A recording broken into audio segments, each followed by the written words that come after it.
يا مساء الورد، برحب بحضراتكم من اسكندريه تحديدا من نادي اليخت. النهارده انطلاق بطوله البحر المتوسط لصيد الاسماك.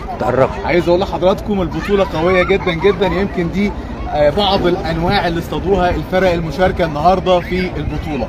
كابتن احمد قائد فريق شاركس هيكلمنا عن البطوله، عملوا ايه الحاجات الحلوه دي ما شاء الله تبارك الله. ايه الانواع اللي انا ماسكها دي؟ طبعا برحب بيك في البدايه. الفريق اللي جاي تفوت مين تاني يا جماعه؟ بقول لك كابتن احمد شيل عني بقى. ايه النوع اللي انت ماسكه والنوع اللي انا ماسكه ده؟ ده اسمه دراج. ده اسمه كبريت او كنعب. هو شبه التونه شويه؟ او هو فصيله من فصائل التونه. تمام. ده بيبقى سمك بحر متوسط وبحر احمر.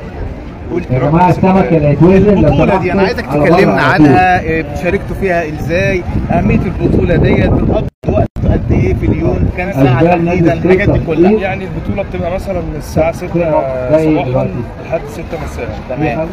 من 6 الصبح ل 6 دلوقتي انتوا لسه راجعين حاليا؟ اللي هو المغرب يعني. تمام. تعالى سليم. المشاركة أول مرة ولا بتشاركوا قبل كده؟ لا أنا شاركت قبل كده، شاركنا قبل كده فريق شاركس والحمد لله خدنا مركز تاني السنة اللي فاتت، وربنا يوفق جميع الفرق بقى السنة دي إن شاء الله. أنا شايف ناس كتير مشاركة المرة دي، ستات وكبار وصغيرين. هو إيه الجمال ده؟ يعني إحنا بننشط رياضة السباحة، صيد الأسماك. السباحة برضه، أنا مدرب سباحة أصلا. فيعني إن شاء الله خير. ايه اللي بيتم بعد ما انتوا بتجيبوا السمك؟ ايه المرحله اللي بعد كده؟ بيوزنوا السمك؟ بنوزن السمك. النادي بنحدد المركز على اساس الوزن. الوزن بيبقى بالنسبه لحساب النقاط. كل كيلو بيبقى بنقطه. كل كيلو بنقطه. ما شاء الله. السمكه الواحده اللي احنا ماسكينها دي في حدود قد ايه؟ انا شايف 3 كيلو مثلا. ما شاء الله 3 كيلو. برضه اللي مع حضرتك في حدود 3 كيلو. 3 كيلو 2 كيلو ونص. يعني كده 3 نقاط وده 3 نقط، يعني كده 6 نقط. والفايز بياخد بقى الجايزه وبياخد الدرع النهارده. هلا محمود، الحمد لله على السلامه والله. الله ينور بجد. محمود محترم وبالامانه بتاعتك. شكرا يا ابو كمال. حاجه بجد بجد روعه. هوريكم بس شويه الحاجات الجميله. ما شاء الله تبارك الله. 9 كيلو. ناس كتيره جدا جدا جدا، سيدات، يعني عارف السيدات الفضليات، ستات مصر الجمال اللي مشاركين في الحاجات دي. مساء الفل، الحمد لله على السلامه. اصطادتوا ايه النهارده؟ انا كنت فاكر فراخ. ايه الانواع الجميله دي؟ ايه تاني قولي لي؟ سوا وخيله تمام يا فندم، الله ينور والحمد لله على السلامه، بجد حاجه روعه.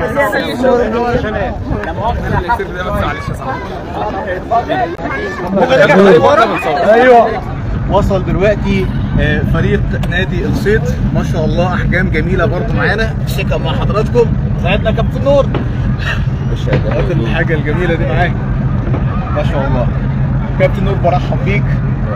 النهارده اعتقد مشاركه جميله برضه مع حضرتك في الصيد بالاحجام الرائعه دي. قول لي بقى يومكم النهارده كان عامل ازاي من 6 الصبح لحد دلوقتي؟ فدي حاجه ممتعه يعني. طبعا هو كان يوم لذيذ الحمد لله، ووفقنا الحمد لله. احنا خدنا 3 سمكات. تمام. احنا ماسكينهم دول. كنا بنحاول ندور على انواع ثانيه بس لم نوفق. الحمد لله طلعنا بدول يعني. الحمد لله. انا نصيبي كام سمكه بقى من الحاجات دي؟ يا باشا 3. حبيبي خلاص هاتوا النبي شنطه حكيم ولا لايز الاول والثلاثه بتوعك. حبيبي الف الف مبروك ما شاء الله تبارك الله. اعتقد يعني بطوله جميله ممتعه.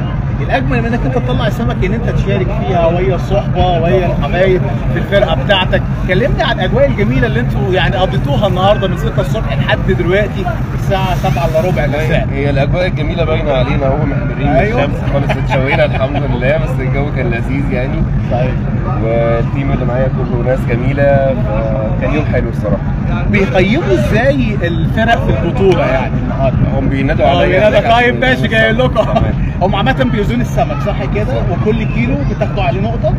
يلا بالتوفيق يا ابو كباتن. ربنا يخليك. ماشي اوزن انا منتظرك. ها الشنطه جاهزه. حبيبي يا كابتن. ماشي يا حبيبي شاكر جدا. يعني البطوله جميله وممتعه ان انت تخرج ويا الفريق بتاعك بالادوات الصيد اللي هي موجوده يمكن على اللانش او اليخت. بتقضي يوم جميل جدا من الساعه 6 الصبح. تقضي يوم جميل جدا من 6 الصبح لحد الساعة 5 المغرب، وبتروحوا يعني تصطادوا وبترجعوا بقى بالنتيجة بتاعت الصيد زي ما قال لنا كابتن نور. ما شاء الله مجموعة كبيرة جدا من الأسماك. يمكن اللايف اللي قبل ده وريتكم أحجام ضخمة ما شاء الله طالعين بيها وأنواع جميلة. أنا نفسي ما كنتش متخيل إنها موجودة في اسكندرية، لأن أحيانا كده الواحد لما بيجي اسكندرية مع الحبايب بينزل السنارة يا دوب بيطلع له بسرياية كده ولا حاجة. فلما الواحد شاف الأحجام الضخمة دي معقولة جايبينها من اسكندرية ولا مجمدة دي ولا إيه؟ فما شاء الله فعلا طلعوا يعني بيدخلوا الاعماق جوه وبيصطادوا على اعماق كبيره جدا جدا. يعني من شويه سيده فاضله من عظيمات مصر المشاركين في البطوله قالوا ان احنا قدرنا نتكلم على 70 متر تحت الميه مطلعين من خلاله سمك. شايفين المنظر الرائع في يعني في ساحل البحر المتوسط اسكندريه الجميله. عايز اقول لحضراتكم الفرق طلعت النهارده من ميامي ومن نادي اليخت في اسكندريه وعدد من المناطق الاخرى، اتجهوا لمناطق مختلفه في اعماق البحر الابيض المتوسط. قدروا ان هم يطلعوا انواع كتيره جدا جدا من الاسماك.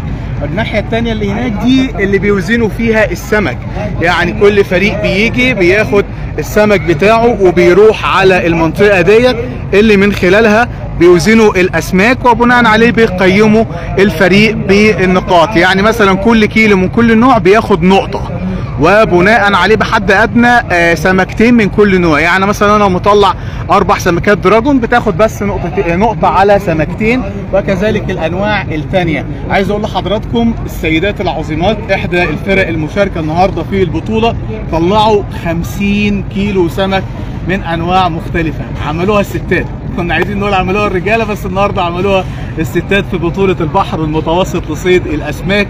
الحاجه بجد في غايه الروعه والجمال هنا على ساحل البحر المتوسط اسكندريه اللي دايما بسميها معشوقتي.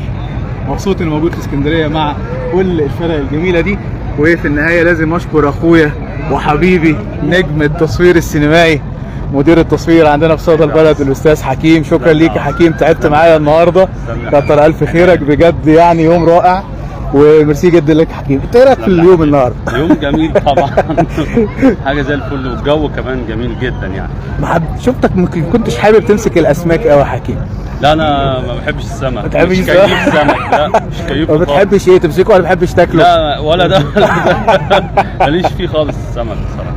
لا بس احنا لو رحنا مثلا في المطعم ده ناكل سمك عادي ولا رايك ايه؟ انت عارف ايه اللي يعني يكونوا مجهزينه بقى صح كده؟ شويه جمبري شويه استاكوزا وفتح وكده. لا صعب عليا شويه. حبيبي الناس مبسوطه اهي وبتعوم يعني. لو يصطادوا فراخ يبقى زي الفل. انا بحب الفراخ. تعالى ناخد غطس بقى لحد ما يخلصوا بس. يلا يا جماعه يومكم سعيد ان شاء الله، وتحياتي وتقديري لكل اهل اسكندريه الجمال. السلام عليكم.